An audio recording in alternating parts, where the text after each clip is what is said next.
to get that TV exposure, we started getting phone calls that very week. Honestly, I thought they were going to say that it was going to be way more. I had way more than $500. $5,000 maybe you started. Yeah. We only did this back in January Okay. of this year in 2025. That very week, we're getting phone calls. Hey, I saw you on the news, and we knew right there and then that this was going to be a gold mine.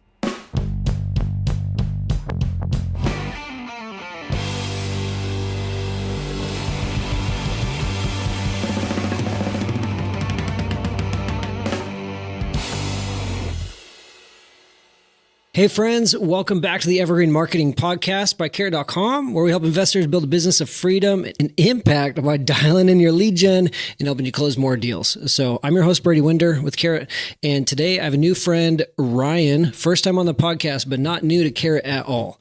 We're going to be breaking down his very simple approach to how he's built a wholesaling and flipping business with what he calls a mom and pop approach. It gets him leads on the cheap. You guys aren't going to believe these marketing methods and how cheap he's getting marketing done for. It's pretty dang cool. And he's running a pretty sustainable business, under 30 hours a week, doing on average about 5 deals a month. So I'm super excited to dive in. One thing before we get going, I want to give you a tip that actually works. Okay. If you're new to SEO, the secret sauce to SEO, as they call it, is backlinks. People get overwhelmed by this. Oh, do I build my backlinks? Do I buy backlinks? Where do I get them? The first easy win to your first few backlinks is to start with other sites that you own, put it in your about page of like affiliated businesses or businesses we partner with, and put a link to your other websites. And then second, reach out to other friends that are tangential in your industry, other investors that aren't competing with you. See if you can do a backlink swap with other relevant businesses. That'll get you your first 5, maybe even 10 backlinks, and that'll help your SEO efforts. So there's a tip that actually works. And without further ado, Ryan, welcome to the podcast, man. How are you? Hey, thanks for having me, Brady. I'm doing pretty good. Yeah, it's really good to have this conversation. I know I've been looking forward to this for a while. My team reached out and they're like, man, this guy Ryan, he's crushing it. He's generated I just looked at the back end of your account before we hit record, over 1,200 leads since you've been with Carrot, just through your Carrot website. It's not counting phone call leads. And you're crushing it. About 5 deals a month on average in the whole state of PA. And then now a little bit in New York, right? Yep. A little bit in New York. We're just starting out, and we're hoping to crush it this year in New York. We'll see if we can make that happen. Awesome, man. So we'll get into the marketing, but tell me about this. What's this mom and pop approach like? What's kind of your whole business model? Well, I'm a very Brady. I'm a very hands-on type of guy. I think employees are great. People that work for you and you can train them are great. But I'm a firm believer that if you're going to build a brand, I build it around yourself. And that's kind of what I've done. I like to be hands-on. And what I mean by that is not only is my face on the website and I branded myself, but I take the phone calls, I take the emails. If there's a billboard or something, I'm the guy.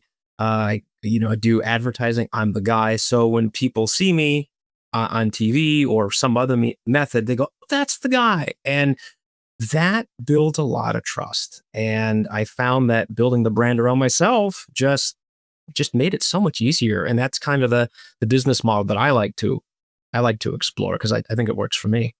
Yeah, interesting. So what's funny for me, when I see a Carrot member with a website that's like, your website is We Buy Houses, Pennsylvania. So that's showing up on all your marketing. Typically, maybe I'm a little bit off. I kind of disassociate that with a brand. I think of that as more generic. I'm curious to hear from you. What are you doing to make it memorable and feel like an actual brand? Because it is. What are you doing? What are the consistent things that make people go, oh, that's the guy. This is the company. Well, we started off, before we even did anything else, when we started off, we wanted a nice color scheme that was really pleasing to the eyes, makes people stop and go, ooh, pleasant to look at. So we started with a nice yellow, gold, and a nice sky blue, testing colors that people would be really comfortable with. So we started with that. And then we kind of built everything around that. And it's with the color coding, every sign, every billboard, every business card all looks the same. I have a t-shirt that's even the exact same color. So we just totally brand and color scheme it and we're the only ones in the area that has that particular color scheme, and it works. It just works for us like you wouldn't believe. You know what's funny? So I 1,000% agree with that. I see hundreds of carrot websites, and whenever yours pops up, I instantly go, "Oh my gosh, that's Ryan's site," or like that's the Pennsylvania site. Before I had even ever talked to you or reached out, I saw your site years ago because we'll look at like, okay, what carrot sites are crushing it, which ones are the highest converting. And I think yours has popped up once or twice in there because it's just a really high converting website. And the funny thing is, it's not you're not doing anything crazy breakthrough. You just have a like consistent color scheme. It's not overly complicated. You've got a lot of credibility on there, and I think you're running quality traffic to it as well. But you're right. It's like the yellow font at first. It wasn't my favorite. I was like, this italic yellow font, a little loud, but it fits and like it's so memorable. It's interesting. And so you got your t-shirts, you got the website.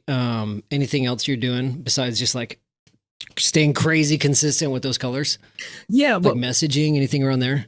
well, yeah, even and mentioning that too, I'm getting back to the yellow.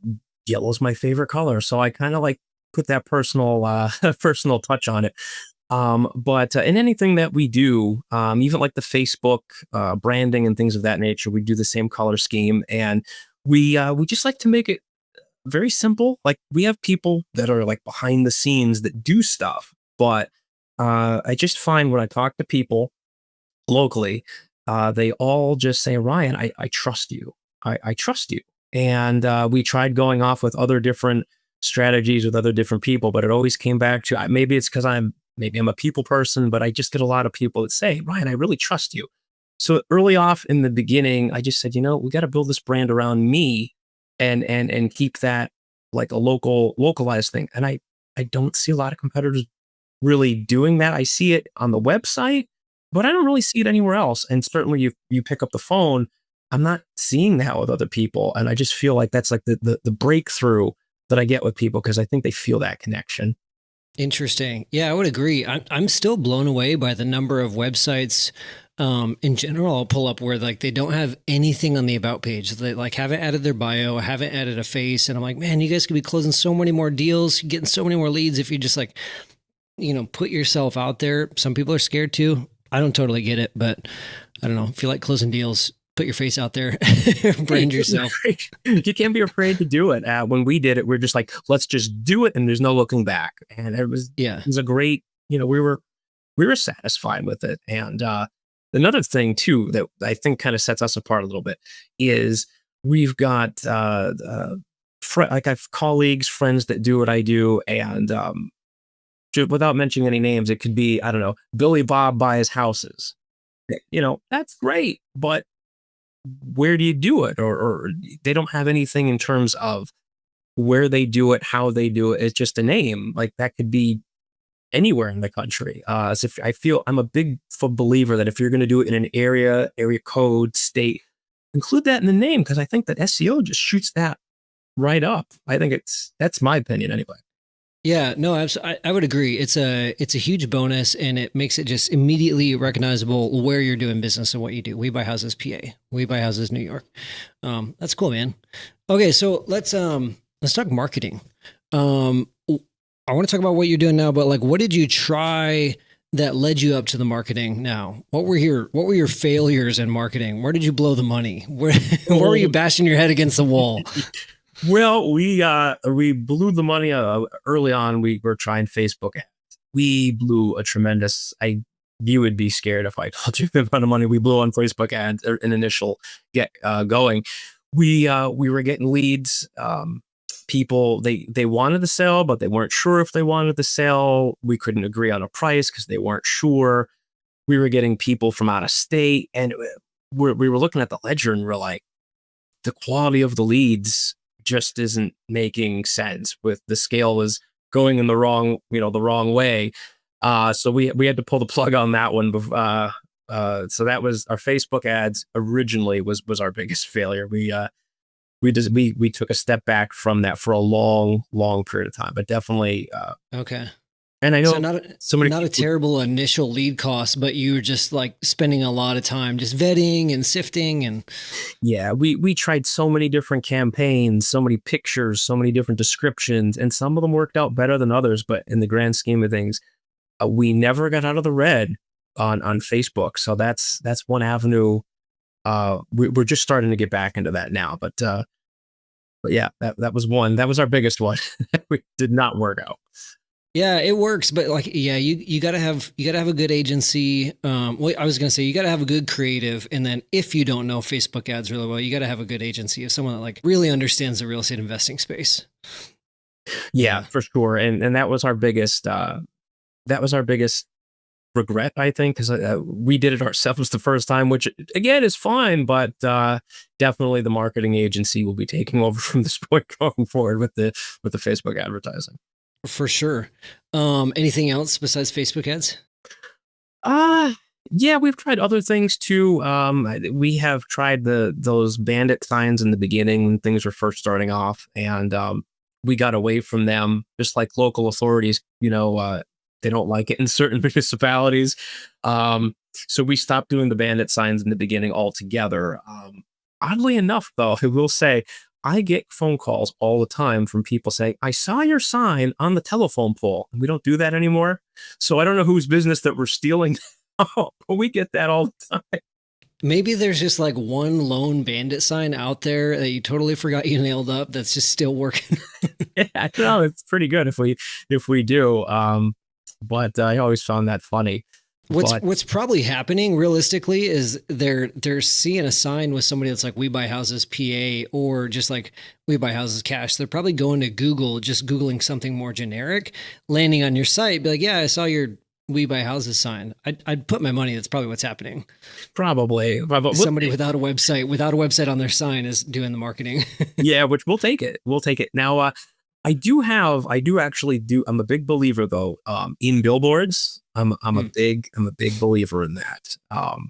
Really? You still running billboards right now? I'm still running billboards right now, and it's really interesting. In some areas of the country, depending on where your listeners are, if you can find like government owned land that's just vacant, that's not doing anything, at least in my area in Pennsylvania, they will lease out land for a few $100s a year, and you can do whatever you want with it. Like put a billboard, put a sign. We have a really nice 6x12 billboard on a major highway here. It does very well. It's right by a traffic light, so when people stop, they're like parallel right to the sign, and they're looking right at it. And we have this 6x12 billboard that's 24/7. It's up. It costs us $600 a year. Oh my gosh, That's that's it. insane. I don't know billboard costs, but I never would have guessed anything in that ballpark. Yeah, we found out like originally when I was looking into the cost of it, why is it so cheap? The township, the government just has this undeveloped land that they have no other use for. So you have some other businesses that put billboards up in a very tasteful manner, and we added our billboard there, and for $600 a year, everyone's happy. We're certainly happy for the value that it's brought us. I mean, we could pay for the sign for the next 10 years from what we've got from the deals that we've closed from it. So I have a few questions. First, tell me what marketing channels are you running right now, and then I'll backtrack because I have billboard specific questions. What are you doing right now? So we're just about to start the Facebook ads, other marketing channels. We've got the billboard, as I've mentioned, and we've had other various billboards around. We are also doing television ads right now in our local market, and also in the next state in New York. We're doing ads there as well for TV, and we have a couple of just Facebook video commercials that we're doing. So those are pretty much from the advertising marketing channels that we're doing right now. Everything else is through SEO, which through Carrot is always phenomenal. It's the king of your lead gen right now. Yeah. Are you doing any retargeting on Facebook for like those SEO or TV leads that make it to your site? We're going to. We're in Okay. fact we met with the girl today, and she's gonna take it like in one step further and try to see how we can capture this traffic that we're not really that experience about. So we Yeah. are looking into that actively to try to tie everything together to try to get more. Okay. Nice. Yeah, it's super cheap as far as like leads on Facebook. Like you can't get a cheaper lead and you can't get a more quality lead than a retargeting lead. They're really cheap. Okay, so back to the billboards. When you found the land, did they already have a billboard space? Was there the pole? I don't know what you call a billboard without a sign on it. What is it? Did it have a blank billboard on it? No, we actually had to build it. It was That's really what I was thinking. they said, here's some vacant land. You can put the billboard wherever you want as long as it falls on the parcel. They said, we don't care. You can build it, but you can put it wherever you want. So I had to pay a local contractor. He came in, he actually drilled holes, poured the concrete, put up these 4x4 pillar posts, and he built everything from scratch. And the township, they were totally fine with it. They said it looks great, but they gave us total reign to do whatever we wanted, which That's crazy. we were kind of shocked. But and I asked the local authorities, and they said, well, you know how people like to throw trash on the side of the road, and they said, would rather you can pass by and see trash that we are constantly picking up. They said, or they can see some really nice, tastefully done signs like 24/7. They said, we get some money out of it and you get to advertise your business. So I look at that as a complete and total win. So interesting. It diverts your eyes' attention to the advertising instead of the trash. Never would have thought of that. Okay, so take me back a step further. I'm so curious, like the creativity to even stumble on vacant land. Because me, if I'm like, okay, I want to try billboards for my house by business, I'm going to Google billboard companies near me, Lamar Advertising, and I'm probably going to spend a fortune. I'm probably going to look into it and say no. What made you think to even find land and think, oh, maybe I can do billboards myself? Well, I was driving by another road that was just a couple of miles away, and I saw that somebody had a really small billboard on there. And I got to wondering, it's a mini billboard. I wonder how much that costs. And I talked to the owner, and to get a little mini billboard, at least locally here, is like I think it was like $150 a month, which was like a no brainer. So we were running a bunch of like mini billboards. We're talking maybe like 6x6, things like that, 8x8, small little things. Like off to the side of like a 2-lane highway or something? Yeah. Like something pretty close. That's not an interstate, but just a small little highway that goes through, connecting a town or something. Yeah. So we found that.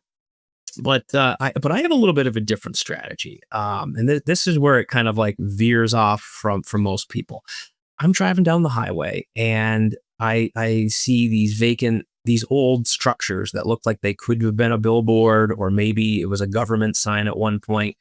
I have this little program called Acres, and I can look up the parcel on it, like the square parcels, and I can find out who the owners are.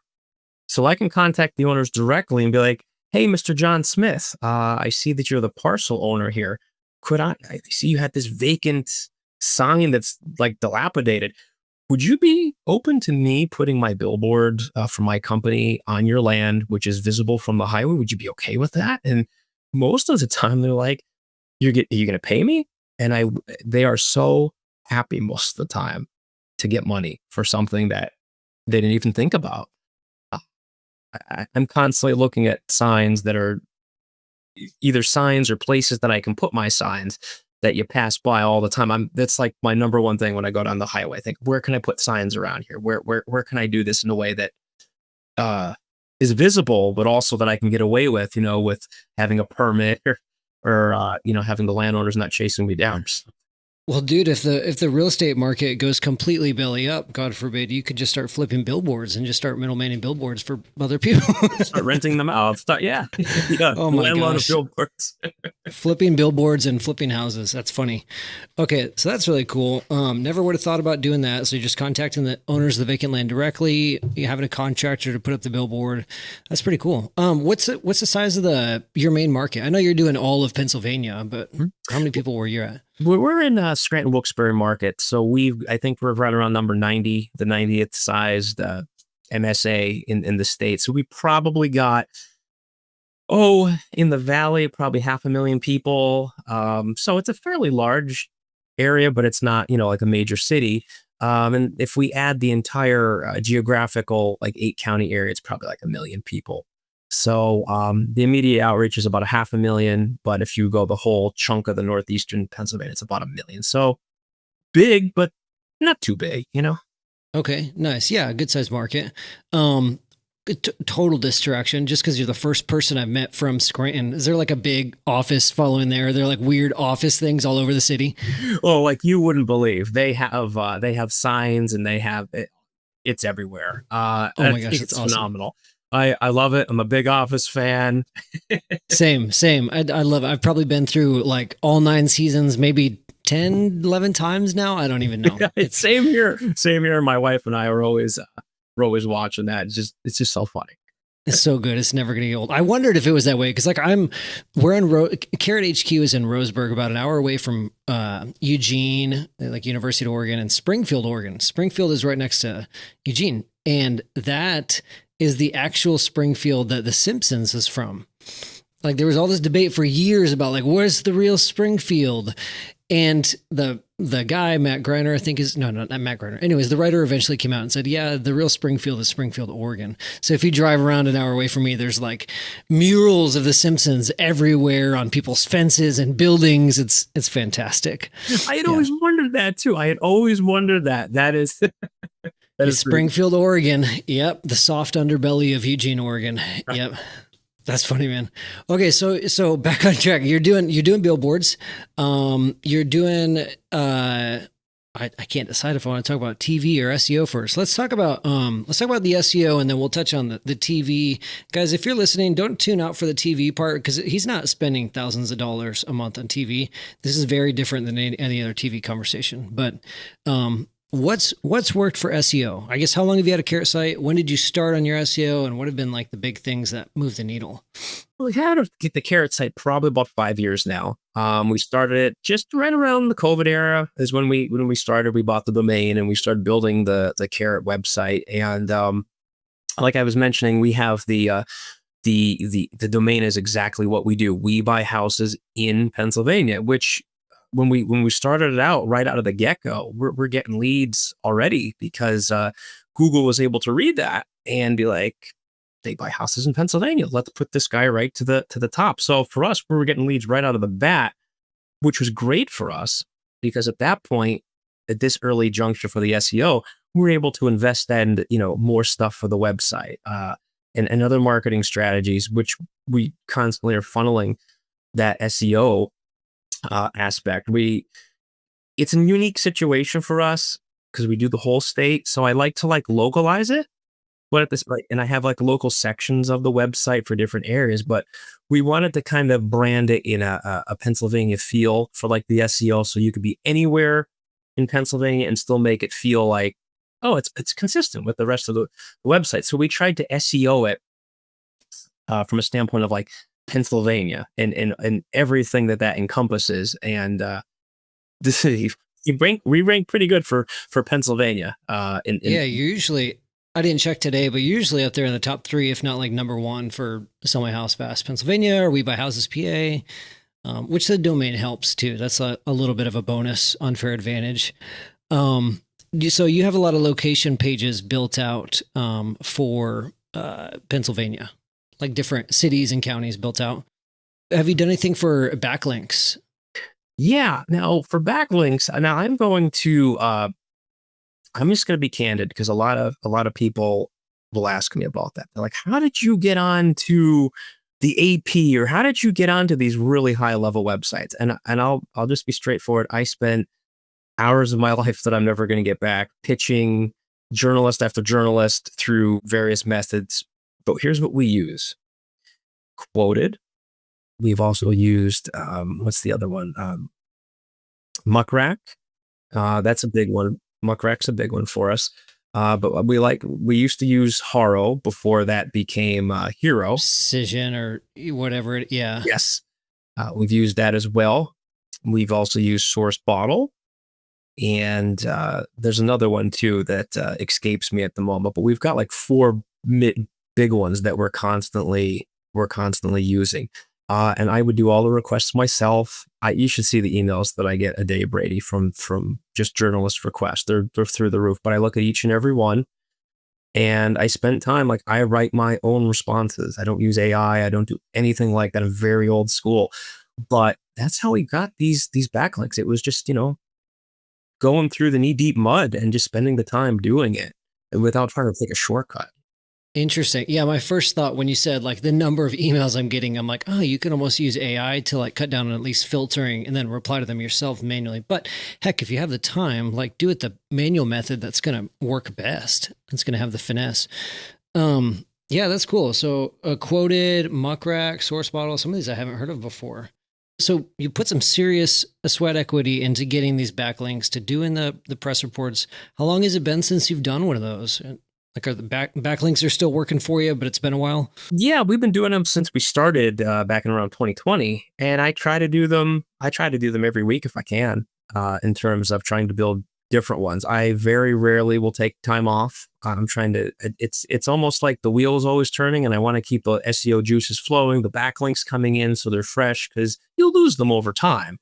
So I like to bring as many new requests as I can get, and also, for me personally, I I've also been featured in like a newspaper, like national newspapers for the Associated Press, back when they had that moratorium eviction a few number of years ago, and that helped us tremendously as well because that gave a lot of publicity to the website as well. That's a big deal, man. I'm actually going to pull up your website really quick. And I know there's a lot of people listening to audio podcasts, so I won't spend a whole lot of time talking about this. So I don't want you guys to tune out, but, here's Ryan's website, webuyhousesinpennsylvania.com. And I know when you guys hear Ryan say like, oh, reaching out to get your own backlinks manually, like too much work, too much time, not worth it. But here's the difference maker is like, we always recommend adding a credibility bar right below your form, right below the hero section on your homepage. And usually it'll have like a testimonial or like, here's my Better Business Bureau, my Google reviews, my Facebook reviews. And that's fantastic. Way better than nothing. Your website's still going to convert higher and it puts you a notch above the people that are not doing that.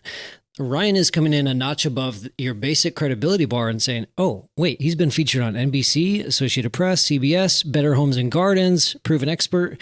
Like these are badges that are far from generic and are going to be harder to get. And so, yeah, it's just not super common. It adds just a whole nother level of credibility. And then right below that, you've got your TV spot right here. So anybody who's seen the commercial lands on the website, like, oh, this is the commercial I saw. This is the branding I'm familiar with, just instant connection. So looks like you got some Google reviews in here.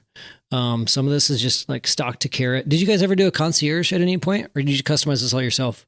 We basically customized it all ourselves from scratch, and we did keep little small parts here and there in with the stock care, but we tried to just we from day one, we said, you know what, let's be unique. Let's just go full fledged and go unique. So most of it's customized, but like you could see, like the contact us page, we didn't do much with that. But with this one, we'd like to make like a friendly like reach out. Like, here, I'm Ryan. Here, choose us, and here's why. Here's a little bit about us. And it didn't take long to create, but I think you have a smile on a page. You maybe sign the bottom of it, and without meeting someone, you try to build that trust with someone before you actually meet them.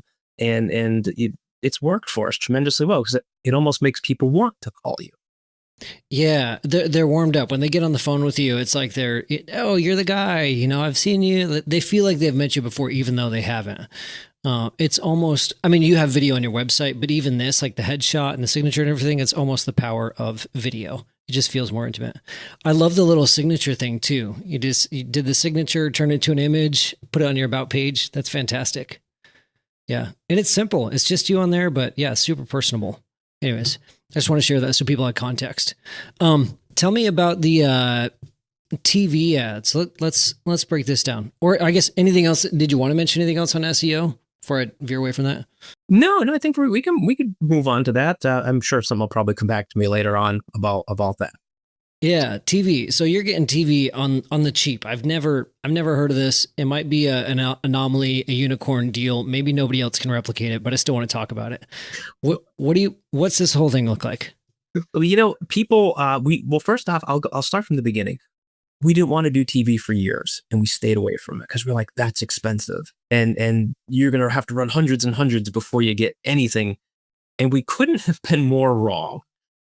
We couldn't have been more wrong. In the winters here, at least when it was in Pennsylvania, it gets to be so much snow, and we don't get initially when we opened up in like 2020, we weren't getting a lot of calls in the winter because it was cold and we were still setting up the SEO. So it started off, we had first started about it like in 2020. And then recently I have found out that you can get on television. You can spend hundreds instead of thousands. You can get entire market coverage on major networks for under $1,000, in some cases under $500. And you can get 2 to 5, 6, 7 minutes by these local networks, and they are happy to put you on the air. That's what I found out. And I'm so excited about it. That's what we have stumbled upon here. Like the video that you just were viewing on the homepage. That's one of those instances that I'm talking about. That's bananas. Okay, so 2 to 5 minutes for under $1,000 a month. And yeah, this is not we're not just talking about like standard talking head commercials. The video on your website was you do it like sit down on a couch with a news anchor, kind of sharing your story, that like middle, I don't know what they call that in the industry, TV industry, but it's that little interview. It's like almost like a little segment, like a little local segment for like a little business segment. They call the show PA Live. And they just feature local businesses and things like that. Just a little paid feature, I guess you could call it, that comes on every single day on the local news network here. Yeah. So mini segment, not very much not a commercial. It's baked into the show. Mm-hmm. So how many eyeballs are you getting for the cost? Well, let's get to the cost here. So it cost us to do the video that you saw on our website. It cost us $500, first of all, and we're not talking a month. We're talking one time. Oh, one time, $500. One time. So I had possibly 500,000 eyeballs or more that were looking at that for the 3.5 minutes that we were on there. And I looked at that and I said, "That's a no-brainer. That's a no-brainer." Yeah. You're going to pay more than $500 to like a video guy like myself on the side to shoot you an about video, a fancy scripted video, and get on your website. Whereas the credibility of this is way just unreal. Anyways, go ahead. Yeah, and it was such a great experience. But it first happened that I'm just scanning through the website and I'm like, "What's this? There's a local segment here." And I clicked on it. I'm looking at it, and I contacted the sales rep, and I honestly, I thought they were going to say that it was going to be way more. I had way more than $500. $5,000 maybe started. Yeah. And so to get that TV exposure, we started getting phone calls that very week that we did this. We only did this back in January of this year in 2025. That very week, we're getting phone calls. "Hey, I saw you on the news, and we knew right there and then that this was going to be a gold mine. I almost felt like pennies out, but like maximum returns coming in. What I want to share about it, not only was it a great experience, but it can be replicated in not just our market. It can be replicated in any market around the country, most markets. Yeah, that's just crazy. So did you just reach out? What made you want to try TV? Because you didn't want to do it. Did you just like start Googling, just decide to call the local station and just say how much?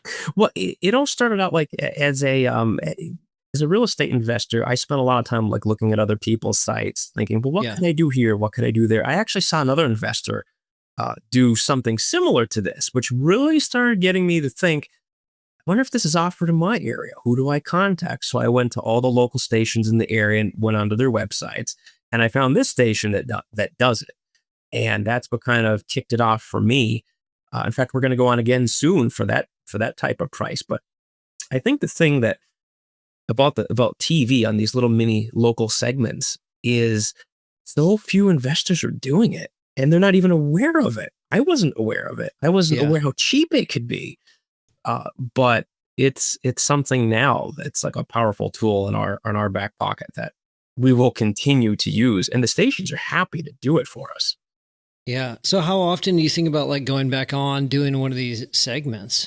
I think probably once every 6 months to just freshen it up a little bit. We're probably going to go on Yeah. in another 2 months, um, and do that. We're actually for the New York company that we have, we actually got a 7 minute slot for Oh, $400, so it was even cheaper. 7 minutes for $400. That's Mhm. insane. That's like Yeah, the cost of a couple decent PPC leads. yeah. They offered us 7 minutes. We went just under it. I think maybe we were 5.5, 6 minutes, but still to Yeah. have that slot. And it was like a very similar situation. There was a host, there was me and my business partner, and we were just talking about our company. And they showed it during the evening news there locally in New York, and also on this limited show that they have. Well, like 5 to 7 minutes is long enough to tell a story of how you've helped a seller. That's no longer, hey, commercial territory. Here's who we are, what we do. It's like, let me tell you a story of how we helped Joanna. She was in a tough spot, yada, yada, yada. Yeah, we Uh, were able to really maximize our time, and we loved it. It turned out to be so wonderful. And now not only do we do this now all the time, like we're looking for more opportunities. What I would encourage, like any investor who's watching the podcast, like check their local TV station websites. Check them out. Look for the little sections and the little local shows. Then contact your station. I think no matter what market in, you're going to be surprised at how cheap it is to do it. And most networks have a little show like that, and they are happy to do so. They're happy to yeah. put you on the TV. And they need unique content too. You know, they need something else. Yeah, they need something unique and something different. And they got to fill those slots either way. So they got people out there, it's their full-time job looking for ways to cover those slots. Oh yeah, and they have people that are hired specifically to do that. And you would think that they would reach out to more people, but it's like probably one of the best kept secrets that we just stumbled across. And I would imagine almost any market could probably do it, and I would encourage people to do it. But even if you're like a startup and you don't have any money or very little money, you haven't closed a deal yet, it's not like for $400 or $500, even the small newbie who's just starting out his business, he can afford to do that and you know reap the benefits. I mean, I never expected it to be that cheap in the hundreds. I expected thousands, but Yeah. hundreds I think it's just a no brainer. That's crazy, man. Well, I appreciate you sharing and being honest about that, and just so other people can do this. My last question on the TV is like, what did they help you with? I guess you didn't really need to do any like prep or scripting because it's just an interview. But like, did they just kind of set you up and tee you up well to do the interview slot? It's pretty Yeah, easy. Brady, they make you feel so comfortable. Like what they'll do, they'll kind of give you like a little sheet, and they'll say, "Here, what topics would you like to cover?" And the girl that did our interview, she was phenomenal. She asked us point blank, pretty much the questions that we had prepared, but we were able to make it a conversational thing on when the news was being filmed. And it just came out great. It came out almost like a story. It didn't seem canned or forced, and it just came out so well. But they'll Yeah. basically tee you up, and you go over exactly what you want to discuss. They make you so comfortable throughout the process that it was over before I even realized it. It was great. And I want to say this, and this is probably I think this is kind of profound. I've ran into other investors, and they say, "I'm a real estate investor. I don't want to go behind a camera. I don't want to be in the public." And I don't think that could be a bigger mistake. Yeah. That to me, I think you want to go towards the camera, the limelight. You don't want to stay away from Yeah, yeah. Without trying to make like a generalization or a judgment, I think it's really odd when I hear that from investors. Like, I don't want to put my name and face out there. The only thing I would say is like, if there's something about your business model that's like sketchy or unethical, or you just straight up don't feel good about, then that's probably the bigger issue. The issue isn't, well, I don't want to be out there on screens and cameras. The issue is like maybe there's something in your business model you should look at and try to find ways to do deals more ethically, so that you don't feel bad about getting out there in front of a camera. Uh, Yeah, I was talking with a wholesaler at an event a few weeks ago, and I was like, "Yeah, this is what you should do: get your website up, get your about page, get your face on it." And he was instantly just like, "Oh, no, no, no!" He said, "I don't want anybody to see my face. I don't want anybody to know my name or what I'm doing." I'm like, "Ooh, Okay. Maybe not the best fit. That's okay, man. Maybe don't get a website. Like, okay, I don't know. If you don't want anybody knowing what you're doing, I don't want to know what these deals look like. It's interesting. Well, that's really cool, man. Appreciate you sharing the TV part. Anything else you're doing right now for marketing that's just killing it? I mean, not that you would need to. Your SEO's cranking, your TV's cranking. The one avenue that we've never done, more traditional. I'm a really traditional type of just create. Like I like traditional advertising, creative marketing, things like that. I want to go on the radio. We're trying to get together like a local radio show about real estate. And we're trying to put that together right now. And I'm really excited about where it's going to go because I've always wanted to do radio. I've got a degree in mass communications. So it's kind of a love of mine. But we want to get on the radio too, because a lot of real estate investors, they're not doing radio really either. And kind of with the TV, what shocked us, I think radio, we want to kind of move into radio a little bit and try to kind of get the word out to people's ears, not just their eyes. So we're looking forward to hopefully putting something together in the next few months for that. Okay, nice. That's funny. You left out the bit about you have a degree in mass communications. This is making sense now. I was gonna say like, where are these creative ideas coming from? And I was gonna say like non-traditional advertising, but it's the most traditional advertising. It's just not what you hear about as often in real estate investment circles because we're doing, PPC and SEO and banner signs and direct mail, yada, yada, yada. But so that's interesting. You kind of were aware of all these different channels and realizing how many investors are just way underutilizing them. Absolutely. And I would add this too, that when we got started about 5 years ago, we had other investors that were just spending boatloads of money on VAs and they're just blowing through money. Like they didn't want to do the dirty work themselves. We were like so cheap. We did almost nothing. We did everything hands on and spent almost no money. And when I look back, I think if we didn't employ that strategy, there's no way we'd be able to advertise now.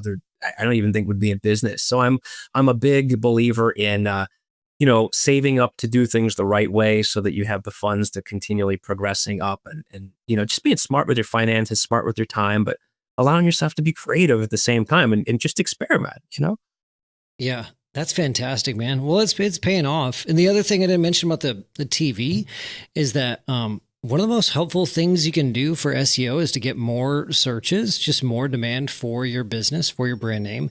And so all those people looking at, who saw the TV segment or going to Google searching for it, that's helping your SEO tremendously.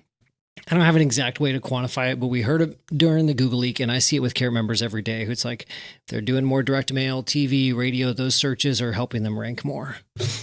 And one other thing I like to do too, I'll add to that is, in our market, it's a lot of people still read the newspaper, and I even like putting ads in like a local newspaper, like, wanted to buy. Hey, we buy houses for cash. You can put this little small ad in there, and it costs you $20, $30, $40. But you know what? You get phone calls from it. You close one lead. It pays for it for a year or 2 years. Why not? Like, why? I'm just a believer that like, don't leave any stone unturned. Just continue to look for other ways to just get your business out there. Yeah. And the word of mouth. Like even if someone's not calling for the newspaper, someone's going to read that and be like, oh, there's a cash buyer. There's an option, and maybe their friend mentions it a few months later. Oh, I saw this guy in the paper. Interesting. And we also have like from word of mouth, I was just invited to a BNI group, like a local business networking type of group. And so I'm excited to go to my first meeting this week, but that's something that's also a cost-effective type of marketing tool. You get down in a room where like there's lawyers, there's contractors, there's other people, there's realtors there, and you get to network and you get to sit down at this round table, and people need different services, and they only allow one person per category. So you could be the guy that when someone has an inheritance issue where they have to sell their house or something going through foreclosure, the attorney calls you. So might want to look into that, any of the listeners out there, for your local like BNI meetup groups, and see if you can network with people, because networking is huge too. Yeah, that's fantastic. And in networking, it's almost always, you just hear about the RIAs. Oh yeah, I'm going to my RIA. I'm going to all the local meetups, but rarely does someone say I'm going to the BNI or the, what's the other one? I do it at the country club, like the, no, I'm drawing a blank on it, but there's other ones too. other local business meetups.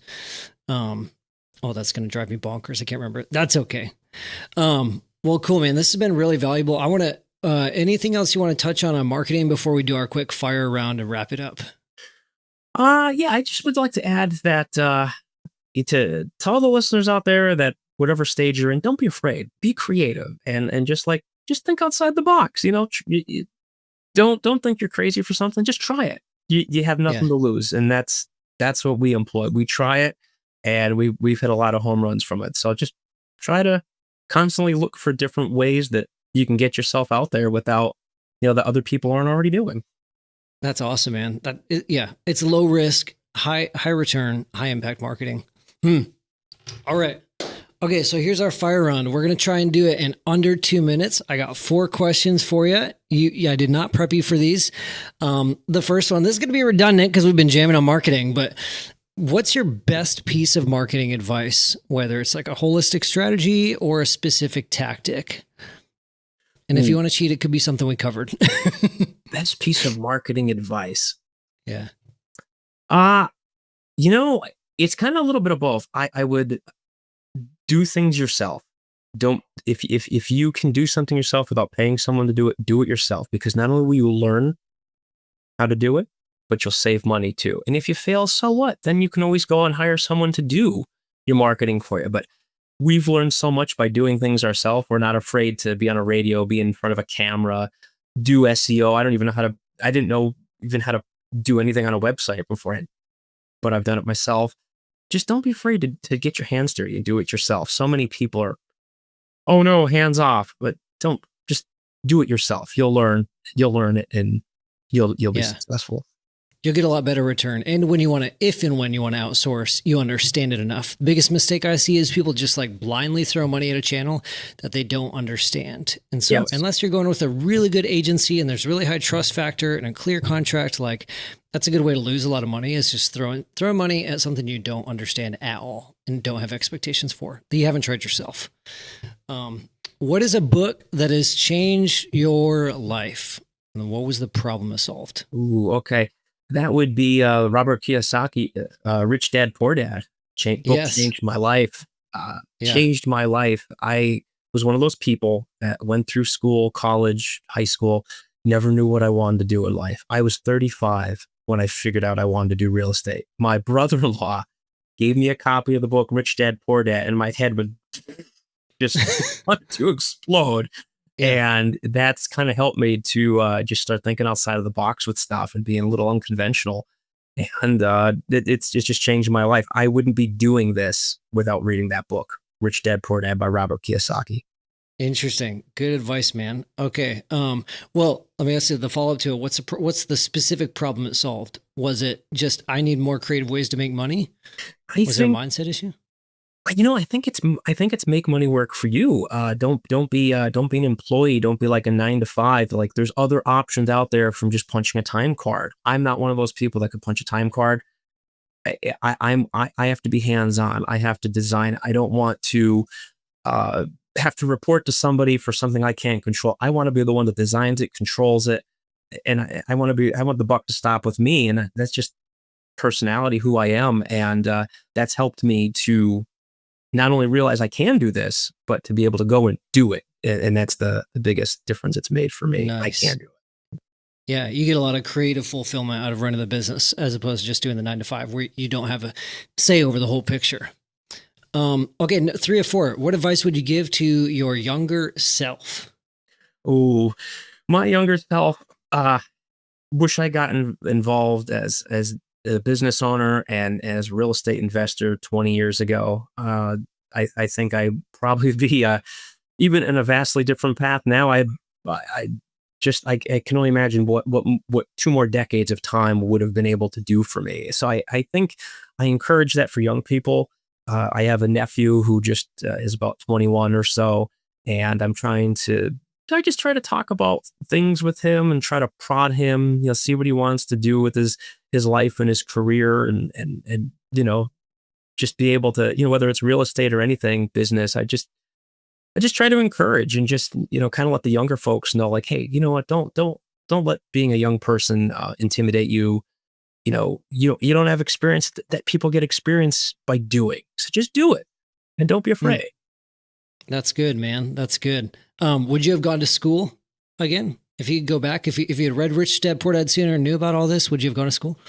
I may have gone to school just for real estate related stuff. Maybe I would have, like my realtor's license that I have, maybe I would have gotten it 20 years ago.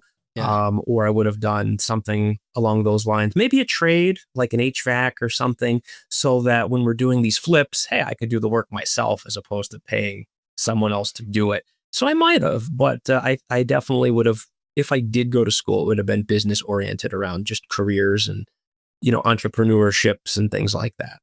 Yeah. Okay. And then last thing, curveball, is there any impact you're making inside real estate in your business or outside, totally unrelated, that's lighting you up? Anything you're doing that just totally lights you up right now, impact wise?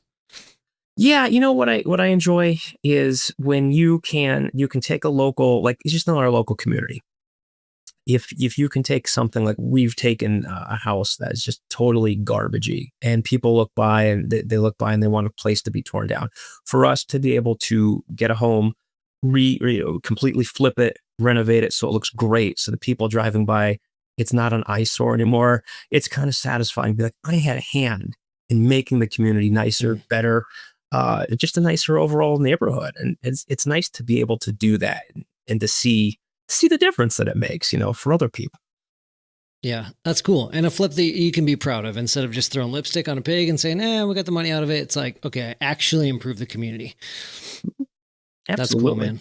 That's what it's all about too. It's all about improving the community. It's not just about, hey, making a lot of money, or that it's about so much more. It's about helping people and just helping the area. Everyone wants a good neighborhood and, everyone wants that. They should have that, Yeah. That's awesome, man. Well, I appreciate it. This has been a really good conversation. One of my favorites I've done in a long time, specifically on like creative marketing. It's been a lot of fun. So thanks for being candid and sharing. If people want to reach out, get in touch with you, should they just go to your Carrot site? Where can they find you? Yeah, so they can do a couple of things. They can go to webuyhousesinpennsylvania.com, or they can go to the New York site, 607homebuyers.com, or they can just give me a call on one of the business lines, 570-333-8050. You can actually speak to me if you have any questions, and I'd be delighted to speak to anyone who wants to learn more. Cool. All right. Well, I appreciate that, man. Thank you again for hopping on. Anybody listening, if you got value out of this, if you like this, leave a review on Apple Podcasts. It does the podcast wonders. Send it to a friend, share it up on social media. If you have any questions or comments, just email me, reach out, brady@carrot.com. I'd love to chat, but until next time, we will see you all next week.